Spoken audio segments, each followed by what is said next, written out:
pelo amor de Deus, pela paz do Senhor Jesus, em comunhão com o Espírito Santo, nós vamos iniciar este vídeo, meus irmãos e minhas irmãs, para nós falarmos hoje sobre o Concílio Vaticano II.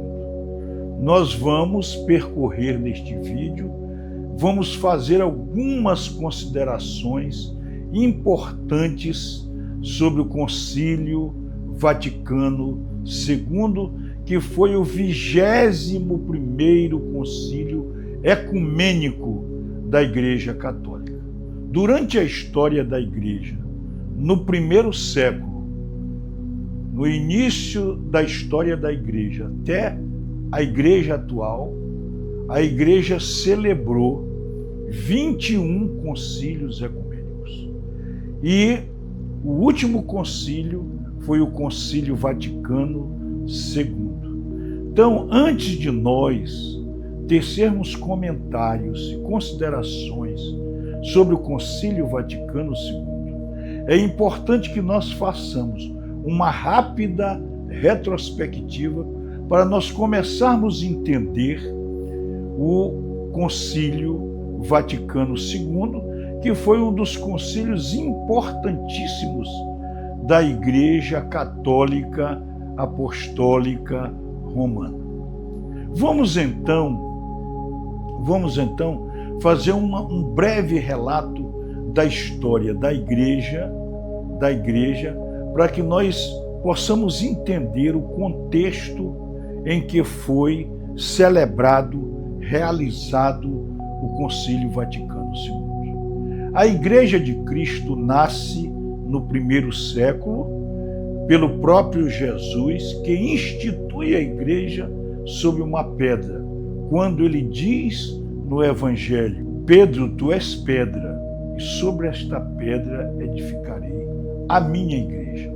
Nasce ali a Igreja de Cristo, nasce ali uma nova igreja, uma igreja que não é a continuação do judaísmo, mas uma nova igreja.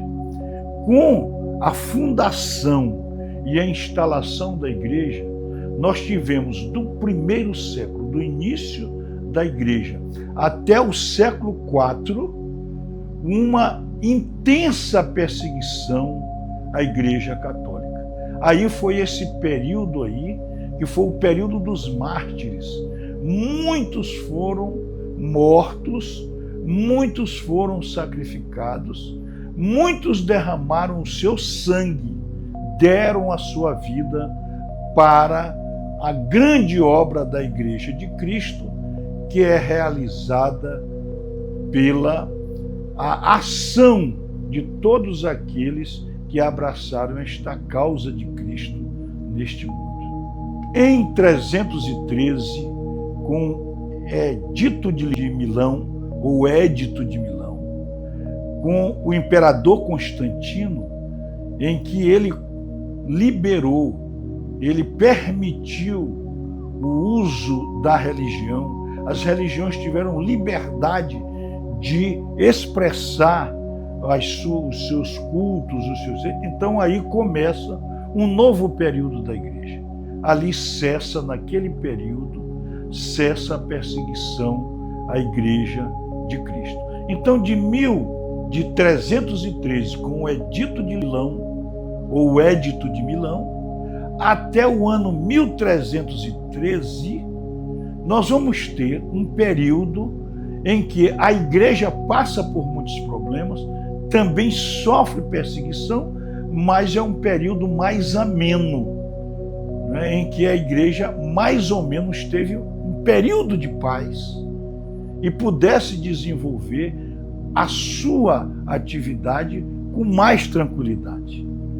E nesse período também houve um certo diálogo, uma certa sintonia entre os governos da época, aqueles que tinham o poder soberano da época, os imperadores, os reis, eles tinham uma relação muito próxima com a igreja e um grau de certa obediência com a igreja.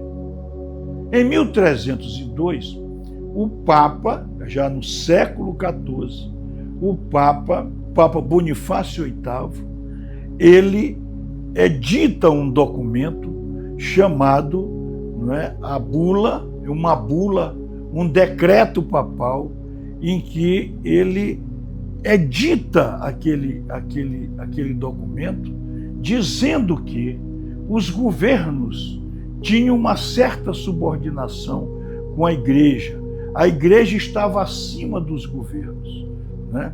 E então, ali, a partir daquele momento, e logo em seguida, isso foi em 1302, né? Em 1303, o Filipe Belo, rei da França, rompe definitivamente com a igreja. O Papa Bonifácio VIII foi inclusive agredido. Logo depois, algum tempo depois, não muito longe desse episódio, ele morre, e aí se estabelece um rompimento entre os poderes temporais do mundo, os governos do mundo, com a igreja. Então a igreja, a partir do século XIV, com esse episódio, né, com essa reação do imperador Filipe o Belo contra bula papal de Bonifácio VIII, aí então se inicia um período diferente na história da igreja, em que a história da igreja vai se tornar, né, uma história sem o Estado. Aí começa a nascer o Estado laico, o Estado fora da igreja, o Estado em desobediência com a igreja. Muito bem. Essa bula do Papa Bonifácio VIII é a Una Santa, né, em que ele diz para os governos que eles têm uma subordinação com o poder de Deus representado pela igreja através do Papa, que é o sumo pontífice, que é aquele que comanda a igreja no mundo. Depois desse episódio, nós vamos mais um pouco e vamos para o século XVI. Em 1517, Martinho Lutero, que era um sacerdote agostiniano da Igreja Católica, rompe com a igreja e faz a chamada Reforma Protestante, rompendo com a igreja e instituindo 95 teses.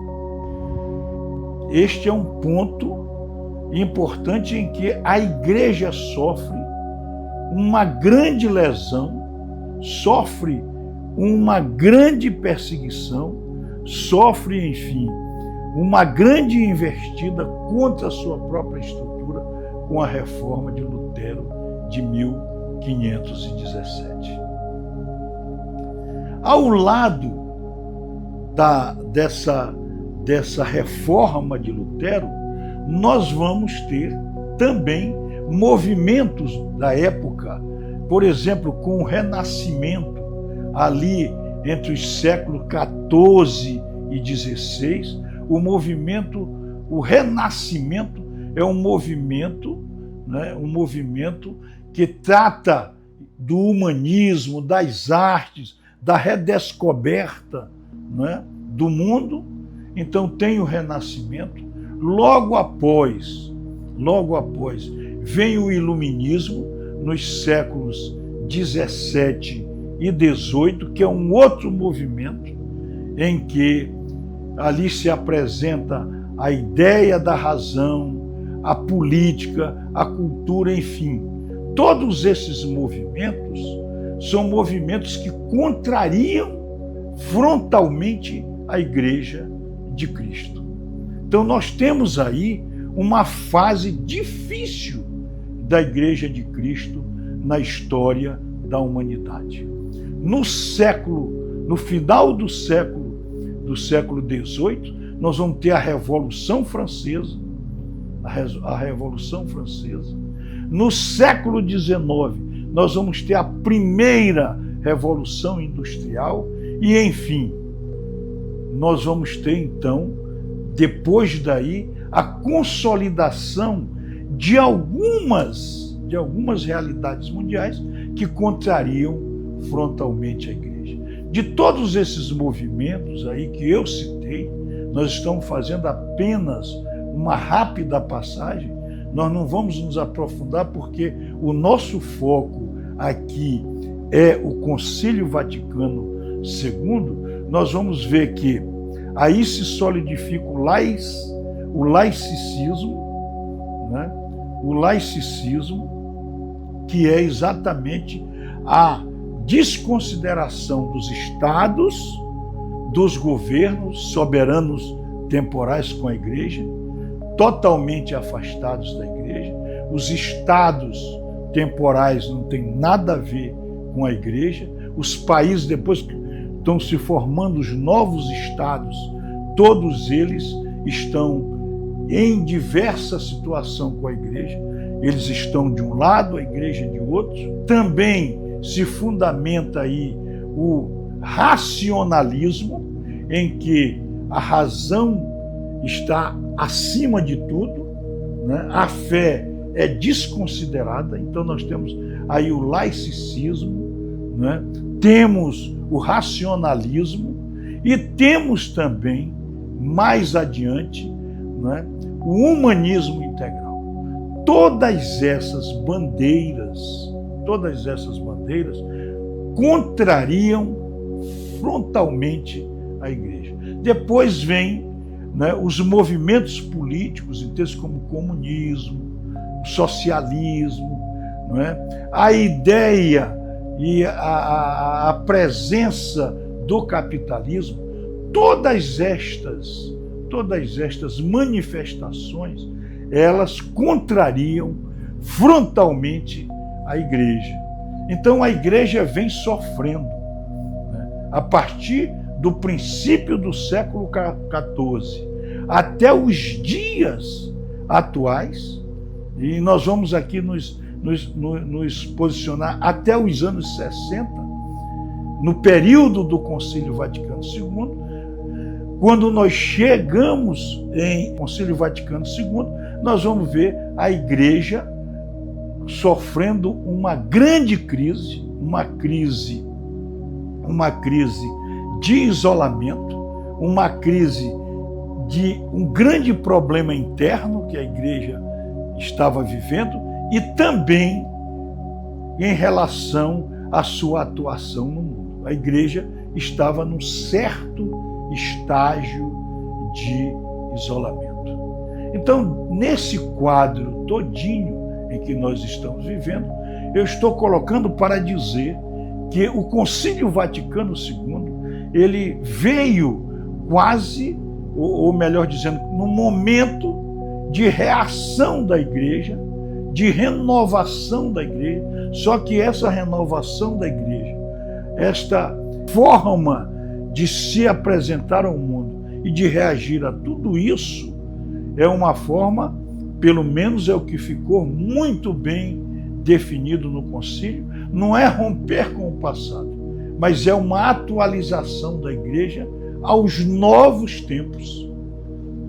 A atualização da igreja aos novos tempos. Então esse é o quadro. Mas vamos ver como a igreja se posicionou ali do século XIV, do princípio do século XIV para cá.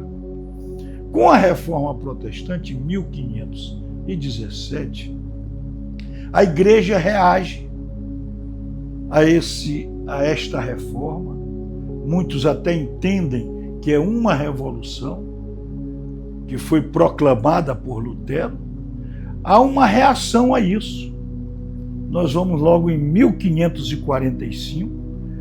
A reforma de Lutero ocorreu em 1517. Em 1545, a Igreja Católica instala um concílio, o Concílio de Trento, que ele vai de 1545 a 1563, né? Ele encerra com o papado do Papa Pio V, o Papa Pio V. O Papa Pio V, né, encerra o concílio, e o Concílio de Trento foi um concílio importantíssimo para a igreja, mas foi um concílio, na verdade, que teve na sua essência uma reação, uma resposta, uma condenação à reforma de Lutero. Então esse Concílio de Trento, ele vem reafirmar muitas coisas da igreja e vem trazer para a humanidade todos os seus valores e dizer, olha, a Igreja Católica é que é a Igreja de Cristo. E ela então proclama uma série de verdades de fé que era o resultado da reação da Igreja contra a reforma protestante de Lutero. Após isso, após o Concílio de Trento, a igreja enfrenta todos esses movimentos, o renascentismo, o iluminismo, né? Aí estão aí as revoluções francesa, a Revolução Industrial, que teve ali o seu centro, o seu início, a sua gênese na Inglaterra, né? E a igreja só vem a reagir a isto, em 1869. Em 1869, ou seja, em 1869 então, há uma primeira reação, e uma reação específica em relação ao racionalismo, é convocado então em 1869 pelo Papa Pio IX, o Concílio Vaticano I. É importante a gente colocar esses dados. O Concílio Vaticano I. O Concílio Vaticano I, ele é uma reação dura ao racionalismo, tentando dizer que a fé está acima da razão e que a razão ela é realmente um elemento para fortalecer a fé. Então, o Concílio Vaticano I coloca, então, tenta mudar isto aí, este racionalismo, colocando a fé como acima da razão, e a razão como um elemento que ajuda na fé. Não é isso? Então, e para isso, né, nesse contexto do Concílio Vaticano I, que só tem um ano, ele se inicia em dezembro de 1869 e se conclui em 1870. Ele proclama basicamente duas verdades de fé: a infalibilidade papal, ou seja, a infalibilidade do Papa, e a primazia do Papa. Ou seja, o Papa passa a ser aquele que está em primeiro lugar, aquele que tem realmente a autoridade maior sobre todos.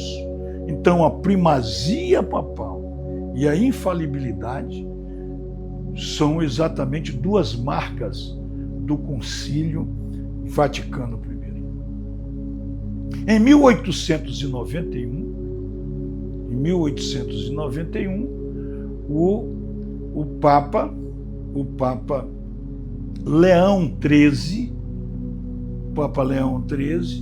ele edita a Rerum Novarum, uma encíclica das coisas novas, em que ali ele reage contra todas as injustiças e todos os problemas que a sociedade da época estava vivendo, e é uma reação forte contra ali o comunismo, a gênese também do capitalismo, e contra as injustiças ocorridas naquele tempo, como o direito dos trabalhadores, porque na primeira Revolução Industrial começa a se ver a exploração das pessoas, a questão do salário, o êxodo rural para as grandes cidades incham, porque o campo deixa de ser um ambiente propício para as famílias subsistirem. Então, todos esses fatores fizeram com que a igreja tivesse essa reação renovável. Em 1925, com o Papa Pio XI, ele edita a Quas Prima, que é uma outra encíclica em que ele faz com que renasça na igreja o Cristo Rei. O Cristo Rei, em que indica, ele fazendo aí essa Quas Prima, ela é uma encíclica que vai exatamente contrária ao laicismo. O laicismo é também algo que contraria a igreja. Então, o Concílio Vaticano I, ele combate o racionalismo, e a Quas Prima, ela reage contra o laicismo ou laicismo, como seja. Mas essa ideia de dizer que o Estado está desvinculado totalmente da igreja, em que os reinados do mundo são totalmente diversos e contrários, sem realmente um nexo entre os reinados temporários do mundo e o reinado de Deus, surge então a Quas Prima, que reedita, já vendo documentos da igreja do passado, o reinado social de Cristo. Então, é nesse ambiente todo que nós vamos então agora ver o Concílio Vaticano II. O Concílio Vaticano II, ele é convocado pelo Papa João XXIII em 1959, o Papa João XXIII, em 1959, ele convoca o Concílio Vaticano II. E vem aí a primeira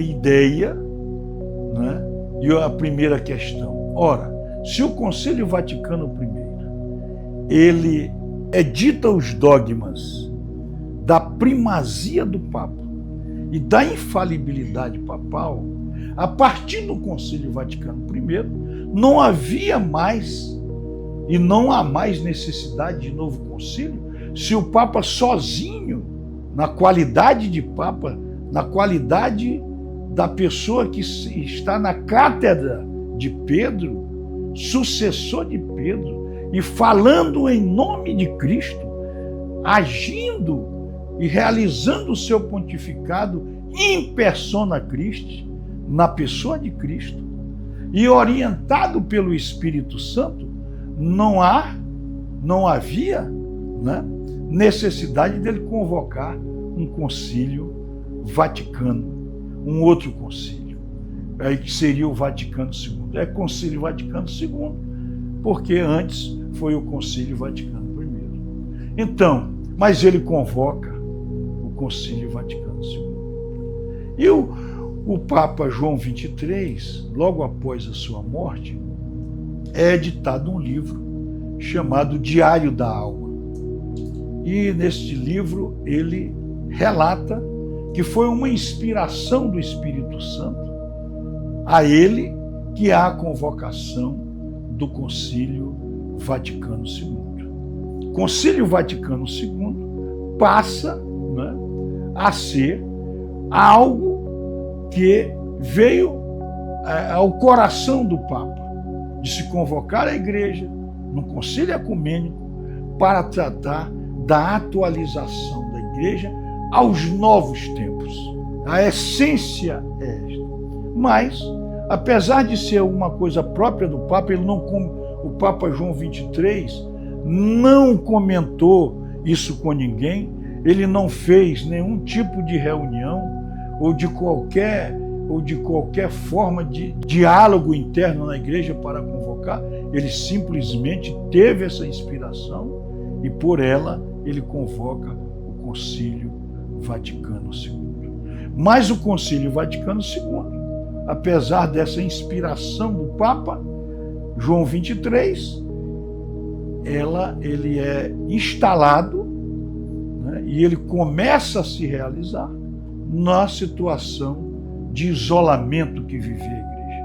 A igreja tinha sérios problemas internos e também tinha muita dificuldade do relacionamento com o mundo, com os governos, com as outras religiões, com os movimentos, enfim, a igreja vivia num estado de isolamento. Convocado então o Concílio Vaticano II, vamos aqui antes recordar as reações da nossa Igreja Católica.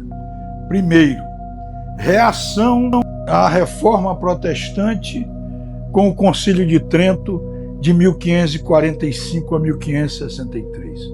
A reação do Concílio Vaticano I contra o racionalismo, né, é em 1891. A reação do Concílio Vaticano I foi convocado pelo Papa Pio IX. Né? A reação da Rerum Novarum foi com o Papa Leão XIII em 1891. E em 1925, com a Quas Prima, que reage contra o laicismo, o laicismo, né? Como queiram, com a Quas Primas, o Papa Pio XI. E depois dessas reações, nós vamos então nos encontrar com o Concílio Vaticano II. E o Concílio Vaticano II, como disse, ele foi convocado em 59 e ele só vai ser instalado em 1962. Entre 59 e 62 houve uma preparação para o concílio, e aí nós dedicamos esse período aí, é importante dizer, né? Primeiro momento, o primeiro ano de 59, aí ao Deus Pai, e aí há nesta convocação também a certeza da presença no concílio da Trindade Santa. Então tem o período, né, de um ano antes entre o concílio, entre a convocação do concílio e a instalação do concílio, 59 a 62, nós vamos então ter esse período em que esse período vai ser dividido em 3 partes, além da preparação do concílio, um ano dedicado ao Deus Pai, um ano dedicado a Deus Filho e um ano dedicado ao Espírito Santo. O padre Yves Congar, que foi perito, é um padre dominicano da França, que escreveu muito sobre o concílio, ele chega a dizer que o Concílio Vaticano II é a nova Pentecoste. Teve o Pentecostes lá quando Jesus ascendeu aos céus. 10 dias depois, o Espírito Santo veio ao mundo, lá exatamente escrito nos Atos dos Apóstolos, em que lá estavam Maria, as companheiras, os discípulos, os apóstolos e muita gente. A descida do Espírito Santo no cenáculo. E Concílio Vaticano II, segundo o padre Yves Congar, padre de muita importância no concílio, ele diz que o Concílio Vaticano II é a nova Pentecostes. Muito bem. Mas, convocado o concílio, invocada a Trindade Santa, na preparação do concílio, se criaram 10 comissões.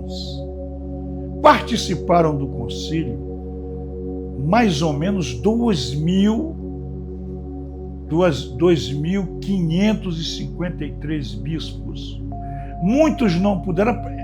O concílio foi tão grande que a ideia era de acolher mais bispos do Brasil. Mas ao todo, porque foram 4 sessões, uma de abertura, a primeira sessão em 62, a segunda em 63, a terceira em 64 e a quarta sessão em 65, quando terminou o Concílio Vaticano II, com a produção de todos os documentos.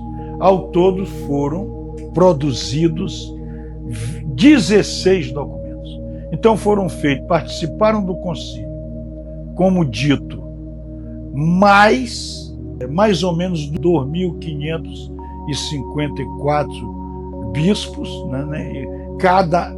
Não é possível a gente mensurar tudo, porque cada sessão teve um número de bispos, a participação não foi uma participação unívoca de tantos bispos e tal, por sessão, mas participaram aí em torno de 2.554 bispos, né?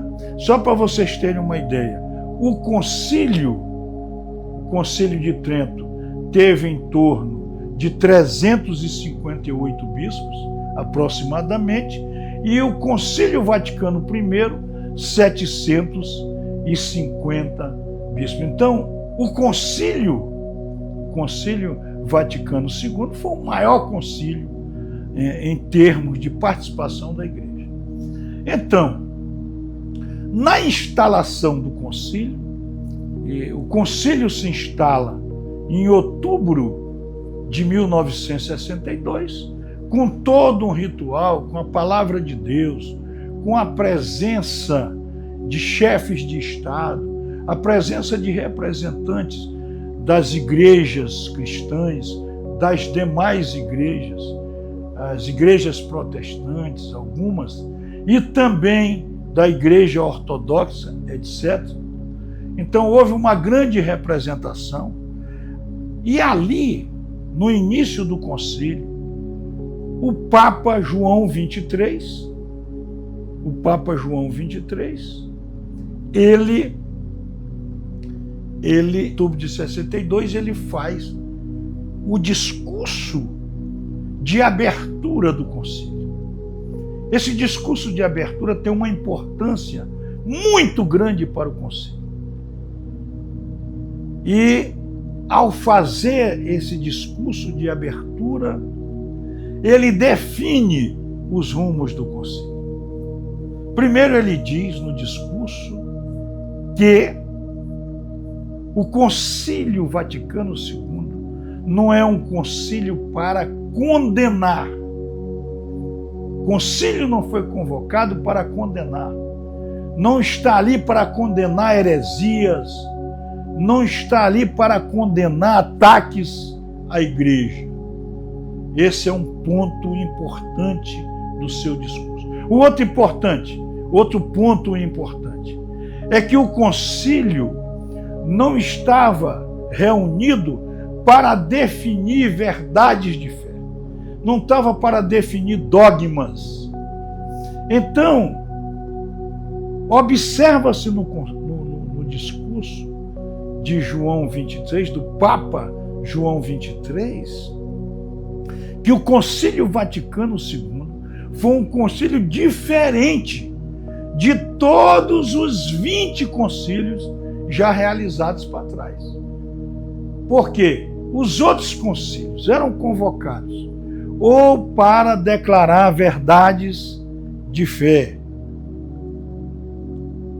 ou para combater heresias, ou enfim, para definir qualquer posição da Igreja. O Concílio Vaticano II era um concílio de acolhimento, um concílio de diálogo, um concílio de abertura para o mundo. A Igreja estava reunida para saber como iria caminhar nos novos tempos. Porque ali, e aqui é importante nós contextualizarmos algumas das realidades vividas naquele momento. Nós estávamos ali em 1962, em plena Guerra Fria, né? Existiam 2 blocos no mundo. O bloco liderado pelos Estados Unidos, o bloco capitalista, e o bloco da União das Repúblicas Socialistas Soviéticas, que depois virou sua Rússia. Então, esses 2 blocos que defendiam o socialismo. Então, o concílio estava ali, naquele ambiente, né, difícil que vivia o mundo da Guerra Fria. Por que a Guerra Fria? Não era a guerra de soldados no campo de batalha, mas eram guerras que estavam ali entre 2 blocos antagônicos, um defendendo o capitalismo e o outro defendendo, né, o socialismo, com suas realidades econômicas, com todo o conflito que envolvia os estados no mundo. Eram 2 blocos. Então é importante situar também esse momento em que estava sendo instalado o concílio, e realizou-se nesse ambiente. Também nós tínhamos naquela época um fato importante, político importante. O continente africano e o continente asiático estavam vivendo movimentos de independência de alguns povos. Alguns países estavam lutando pela sua independência, tanto na África como na Ásia. Outra questão importante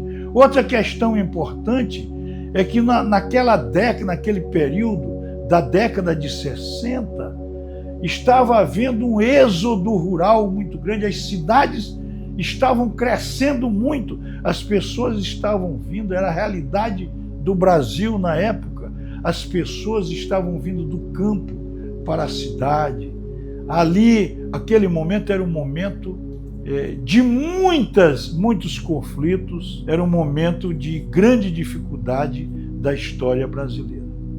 E ali nós já estávamos à beira aqui no Brasil do que viria a acontecer logo em seguida, em 64, em pleno Concílio Vaticano II, ocorre o golpe militar no Brasil. Então a situação brasileira também a situação brasileira, né, que também se tornou uma situação da América do Sul. Então todos esses acontecimentos políticos estavam ali envolvendo a figura da igreja. A igreja brasileira, por exemplo, passando por um momento muito difícil, que em pleno concílio, como já disse, ocorreu o golpe militar de 64, que foi um trauma para o Brasil. Então, nesse ambiente, foi exatamente realizado, né, o Concílio Vaticano II, que se instalou em 62, em outubro, com o discurso do Papa João XXIII. Né? Em 63, o Papa João XXIII morre, é eleito Papa Paulo VI, e Paulo VI, então, segue com o concílio até dezembro de 1965, quando há o encerramento do Concílio Vaticano II. Mas o ponto fundamental e muito importante do discurso de João XXIII é que João XXIII definiu a pauta do Concílio Vaticano II. Então, a primeira coisa que Eu não sei a sequência, eu apenas os meus estudos, eu vou colocar os pontos, né? Já disse aqui que não é, o Papa disse que não era para condenar, não era um concílio de condenação, não era um concílio para a declaração de dogma de fé, não era um concílio dogmático, doutrinário, nem um concílio, né? Nem um concílio para condenar. E eu vou colocar 4 pontos importantes do discurso do Papa João 23, que exatamente vão nortear todo o concílio. Primeiro, o Papa diz, né, que o concílio é de atualização da igreja para os novos tempos. Então a igreja veio lá dos primeiros tempos, percorreu 2000 anos. Então, o Papa disse, aí ele usa um termo, né, chamado ajornamento, é um termo da língua latina, vindo do latim, lá do italiano, que significa atualização. Então ele usa esse termo ajornamento. Esta é uma palavra fundamental quando se fala no Concílio Vaticano II. Outro ponto importante em que ele coloca é que o concílio deve ser um concílio pastoral, um concílio que quer levar a igreja para a realidade do mundo, para a realidade do mundo. Então, é um concílio, né, ele usa o ajornamento para a atualização da igreja, é um concílio pastoral, é um concílio ecumênico. Por que ecumênico? E é ecumênico numa realidade extraordinária, porque não é só porque os 20 concílios existentes foram concílios ecumênicos, porque eles foram concílios da universalidade da igreja. Chama-se bispo de todos os lados, é a igreja universal reunida. Aqui no concílio veio a igreja ortodoxa, a igreja oriental veio para o concílio, os protestantes, as igrejas foram convidadas para o concílio.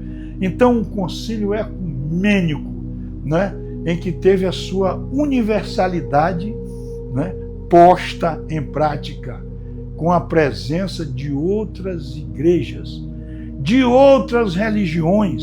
Então, ali, pessoas que integravam a representação, participavam do concílio, discutiam as questões postas no concílio, mas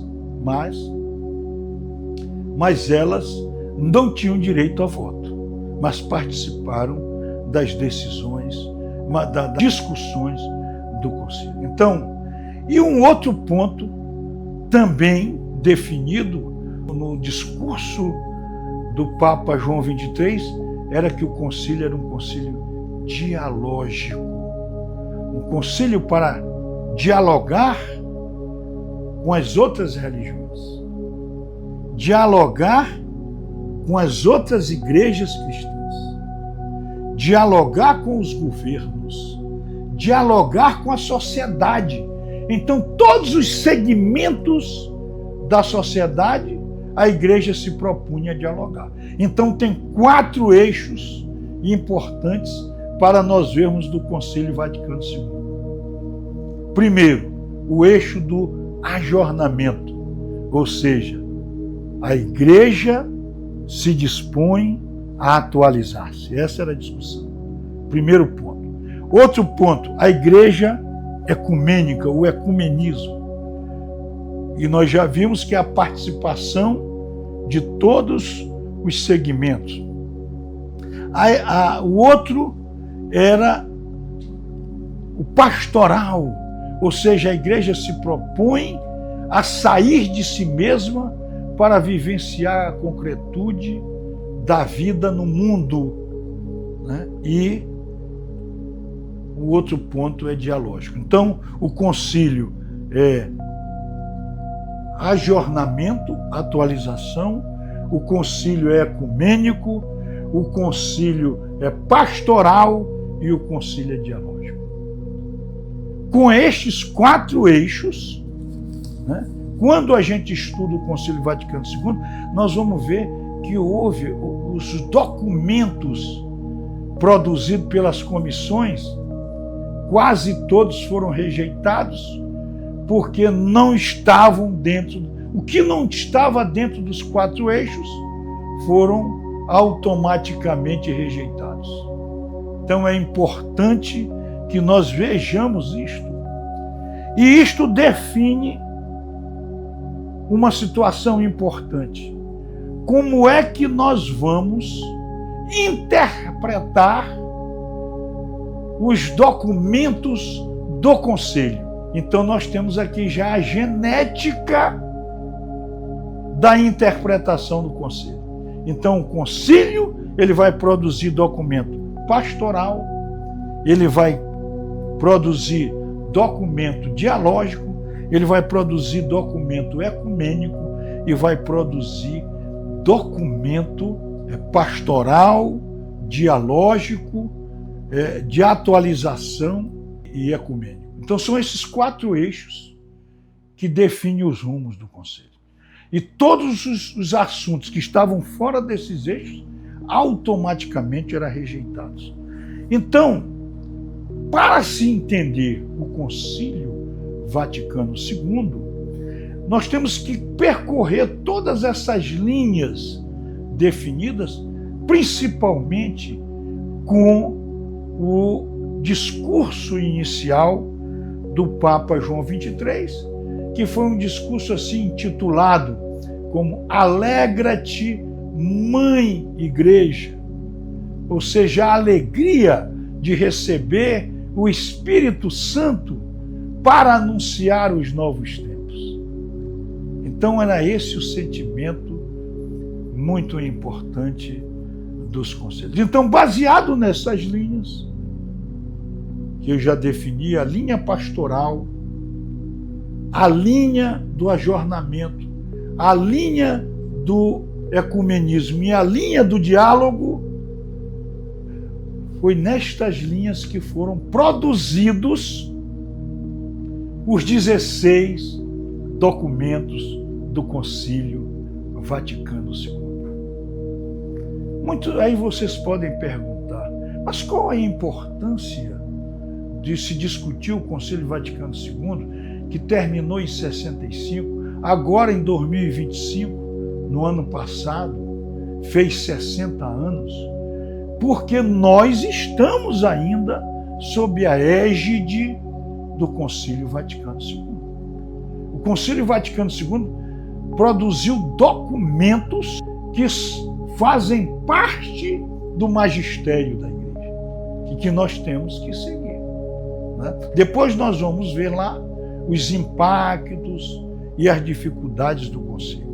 Mas eu queria, já encaminhando para esse momento, pelo menos tratar aqui neste vídeo das 4 constituições apostólicas produzidas pelo Concílio Vaticano II, e depois nós vamos ver no final algumas apreciações, quais as dificuldades que o concílio realmente teve para a implementação de muitas das coisas que foram deliberadas e de muitos documentos que foram produzidos pelo próprio Concílio. Então, como dito, o Concílio Vaticano II, ele se desenvolveu de outubro de 1962 a dezembro de 1965. E foram realizadas 4 assembleias, né? A primeira assembleia, ou a primeira sessão, ela ocorreu em 62, né? Em outubro de 62, foi até mais adiante, né? A outra em 63, a segunda, a terceira em 64 e a quarta e última em 65. E tinham essas bases que nós já vimos no discurso do Papa João XXIII. Muito bem, mas tinham duas questões que também o concílio gostaria de enfrentar, que era um problema da época, era um problema muito importante do mundo da época, que era a questão da natalidade. Então tinha a questão da natalidade e a questão do celibato, porque internamente tinha a questão do celibato e externa à igreja a questão da natalidade. Aí o Papa Paulo VI, na qualidade de decidir da igreja ex cátedra e em nome de Cristo, in persona Christi, ele trouxe essas duas questões para ele mesmo decidir. Então o Papa Paulo VI, em 1967, ele edita duas encíclicas em 67. O Paulo VI edita a encíclica Humano Vitae, em que ele trata da questão da natalidade e trata também da questão do celibato clerical, do celibato do clero da igreja, na sua encíclica Sacerdotales Celibatus. Na Sacerdotales Celibatus, ele reafirma a posição do Papa Pio IX, aliás, do Papa Pio VI, no século XI, e também das posições dos dois primeiros concílios de Latrão, do século XII, um no ano de 1123, outro no ano de 1139, e também o que fora decidido no Concílio de Trento, determinando o celibato clerical. Então ele confirma nessa sua encíclica Sacerdotales Celibatus a reafirmação do celibato clerical. Então ele decidiu isso sozinho, o Papa Paulo VI. E as demais questões, dentro daquela formatação do Papa João XXIII, do seu primeiro discurso, né, foram produzidos, como disse, 16 documentos. E quatro desses 16 documentos, 4 foram constituições apostólicas. Dentre elas, as 4, Dei Verbo, Lumen Gentium, Gaudium et Spes e Sacrosanto Concílio. Então, esses 4 documentos, eles espelham, são documentos que estão estritamente vinculados, né, ali orientados pelo ecumenismo, pelo diálogo, né, pela atualização do ajornamento e também pelo aspecto pastoral. Muitos condenam o concílio por ser um concílio eminentemente pastoral. Alguns acham que o concílio teve muito voltado para a questão pastoral, e essa é uma questão que realmente, ela, em vez de empobrecer ou de atingir o concílio, ela enobrece o concílio, porque a Igreja Católica Apostólica Romana, né, estava e ainda está ansiosa pelo seu aspecto pastoral, ou seja, a Igreja, né, lidando com as questões concretas do mundo.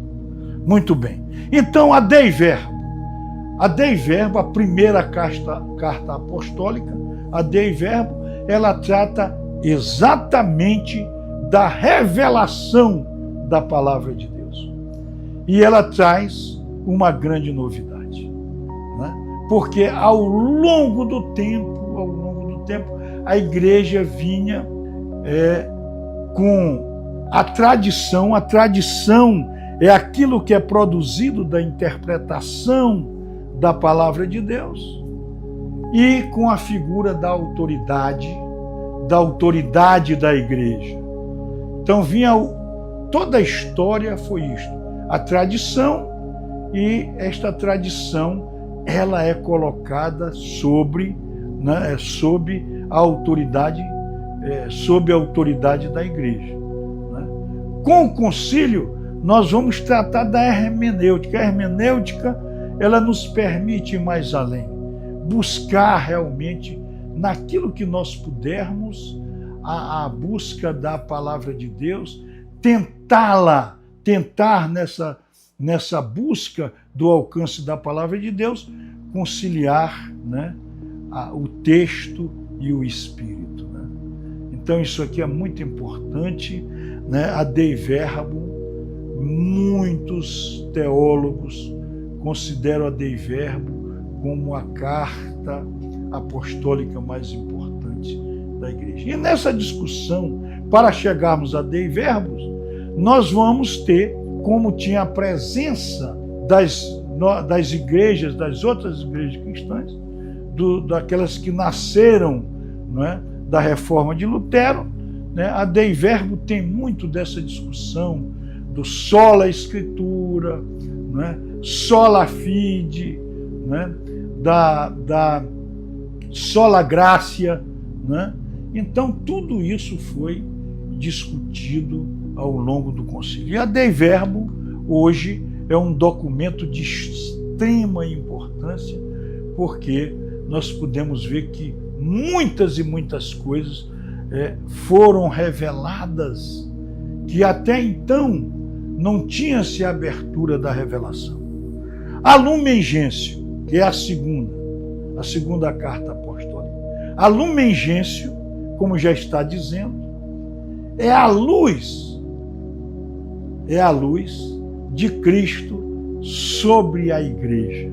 A Lumen Gentium, ela trata da igreja, mas não é da igreja, somente a igreja em si, né?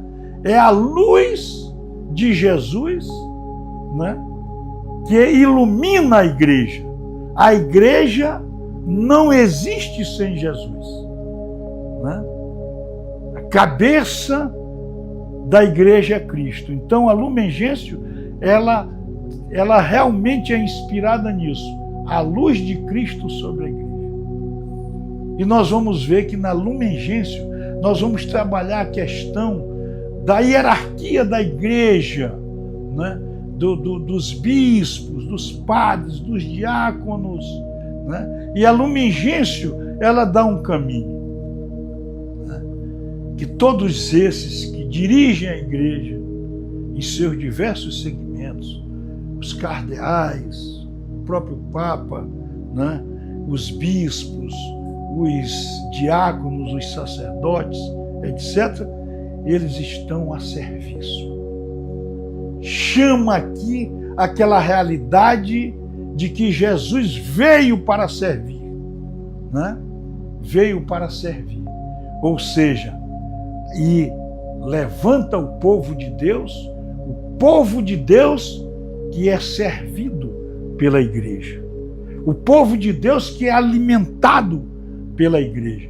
Então, a Lumen Gentium, ela realmente é uma carta apostólica extraordinária, em que ela realmente tenta reavivar a igreja de Cristo. A igreja de Cristo é viva, é a igreja do serviço, é a igreja que tem que se comunicar. Aqui há um termo que é muito ligado à Lumen Gentium, que é exatamente a questão da comunicação.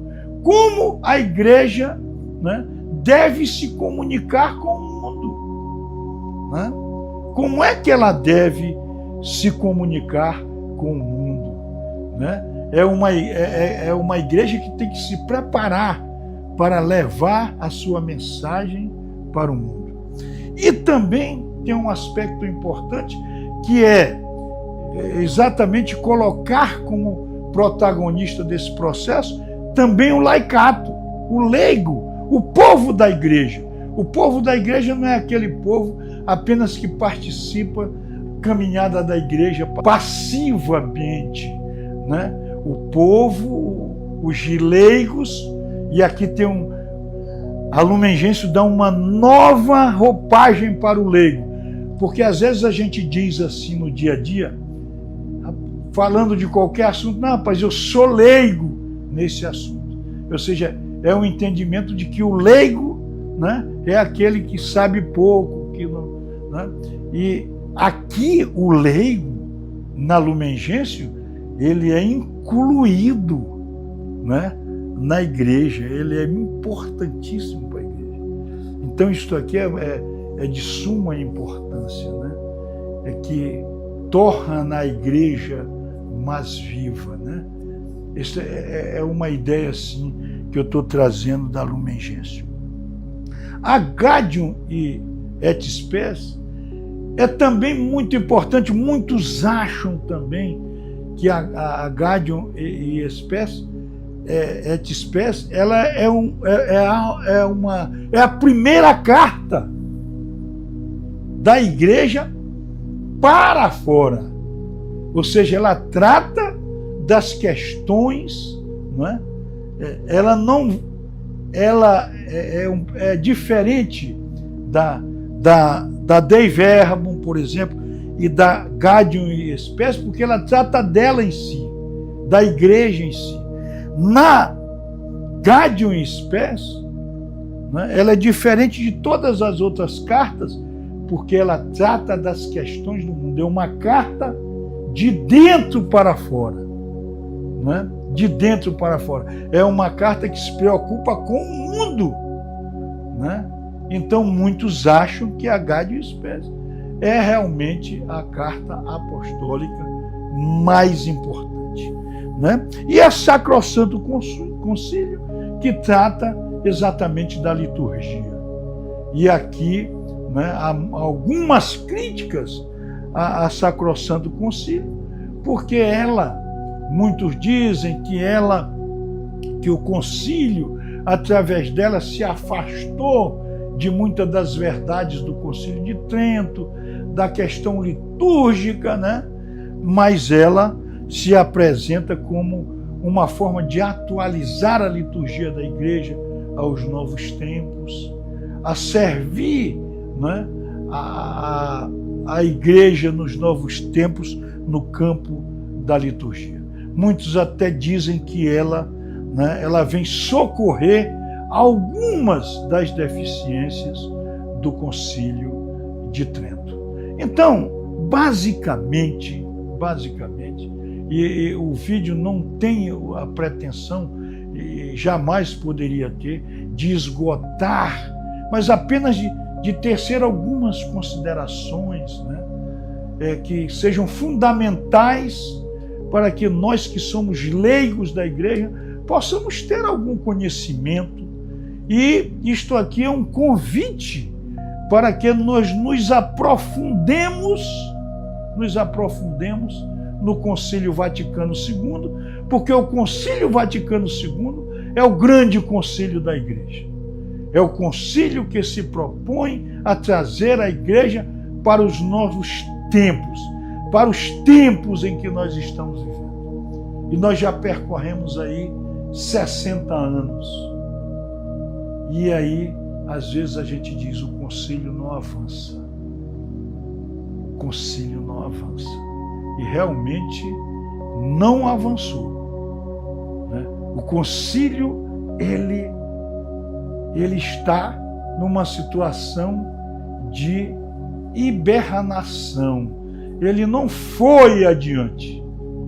E eu queria só rapidamente trazer algumas situações que, digamos assim, impediram que o concílio fosse adiante. Por exemplo, o concílio, ele termina em 65. Vamos pegar a realidade brasileira, nós já estávamos ali, né, num regime militar, mas eu vou colocar como uma situação do mundo, né, porque a igreja é universal. Nós tivemos ali em 68 o movimento estudantil na França, que não foi só da França, foi do mundo inteiro.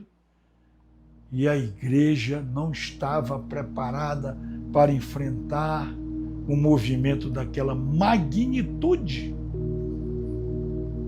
E a gente tem aqui a percepção de que a igreja teve medo de enfrentar aquela realidade do mundo. Então isso aí foi algo que foi assim como um balde de água fria, não é? Porque logo após o concílio houve um movimento de empolgação que logo em seguida adormeceu. Então isso aí foi um dado que a gente não pode desconsiderar como uma das dificuldades do avanço do concílio. E tivemos também dificuldades internas. Por exemplo, muita gente que participou do concílio, que ajudou a construir os documentos do concílio, a proposição da igreja nova, começaram a perder o entusiasmo. E aí nós vamos ver que logo após, né, Paulo VI, vieram aí o pontificado do Papa, do Papa João Paulo II, São João Paulo II, aí veio o pontificado, né, do João Paulo I, que foi rápido, do João Paulo II, né? Depois veio o pontificado do Papa Bento XVI, que foram pontificados que não não colocaram em prioridade, aqui nós não vamos discutir as razões disso, né, o avanço do concílio. O Papa Francisco teve esse grande desejo, mas teve também muitos entraves, né, e, na verdade, o Concílio Vaticano II, né, precisa hoje ser colocado na pauta, né, seja atualizado, porque o Concílio discutiu há 60 anos atrás. Nós estamos num mundo que avançou rapidamente na tecnologia, nós tivemos aí o rápido fenômeno da globalização, enfim, de todos estes acontecimentos que foram muito dinâmicos, né, e que exigem uma atualização. Então, mas o que eu quero deixar aqui é dizer que o Concílio Vaticano II foi um concílio importantíssimo para a história da Igreja. O Concílio Vaticano II não tentou ser, né, uma igreja nova, apenas uma igreja atualizada. O Concílio Vaticano II, ele não abandonou as raízes do passado, ele apenas quis se ajustar aos novos tempos, sem, né, esquecer e sem deixar de primar pelas colunas, né, construídas ao longo da sua história, da história da Igreja. Enfim, o Concílio Vaticano II é um marco fundamental na história da Igreja, meu irmão e minha irmã. Que a paz do Senhor Jesus, que o amor de Deus, que o Espírito Santo faça morada em nossa vida, e que nós possamos perseverar na busca da Jerusalém Celeste.